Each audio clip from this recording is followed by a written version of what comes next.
তেলের মধ্যে পেঁয়াজগুলো দিয়ে দিলাম।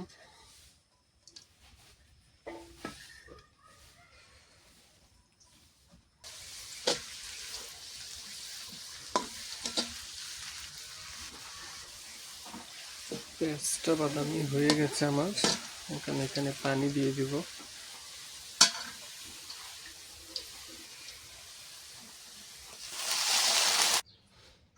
আদা রসুন, এখানে হলুদ মরিচ যা আছে সব একসাথে দিয়ে দিলাম।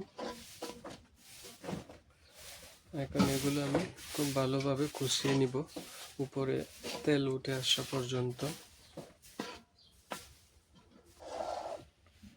মশলা কষানো হয়ে গেছে, এখন এখানে আমি মাংসগুলো দিয়ে দিব। আমি মাংসটা আগের থেকে পানি ঝরিয়ে রেখেছিলাম কেটে।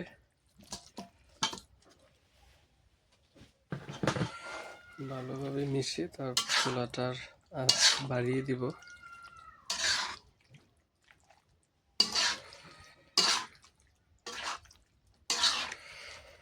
মুরগির পাগুলো দিয়ে দিয়েছি, এগুলো অবশ্য আমার মেয়ে পছন্দ করে মুরগির পা, আর আমার মেজো ছেলে পছন্দ করে কলিজা, আর বড় ছেলে পছন্দ করে মুরগির রান, এই পিসটা।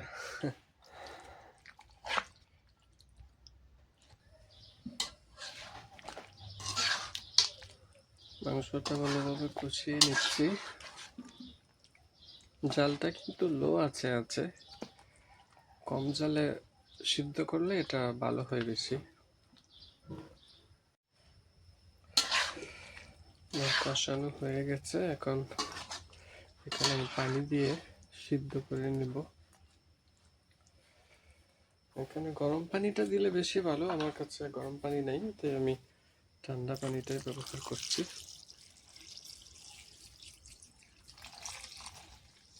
বেশি পানি দেওয়ার দরকার নেই, মাংসতে যত কম পানি ব্যবহার হবে ততই ভালো।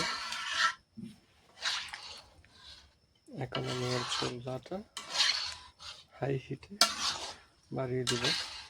এটা যদিও মাটির চুলা, তারপরে ইচ্ছে করলে এখানে আগুনটা কমানো বাড়ানো নিজের কাছে। আমি এখন জলটা বাড়িয়ে এটা ফুল আছে, এটা রান্না করে নিব। বলক এসে গেছে, এখন আমি ঢাকনা দিয়ে দিব। বলক মানে পানিটা ভালোভাবে ফুটে উঠেছে, এখন আমি ঢাকনা দিয়ে এটা রান্না করব। আমার রান্না হয়ে গেছে, এখানে যতটুকু ঝোল আছে এটা ঠান্ডা হয়ে অবশ্যই ঝোলটা আরো ঘন হয়ে যাবে। আমার বাচ্চারা ঝোল পছন্দ করে, তাই এরকম রেখেছি। এটা আরো ঘন হয়ে যাবে অবশ্য ঠান্ডা হওয়ার পরে। ওখানে আমি বাটিতে নিয়েও আপনাদের দেখাচ্ছি।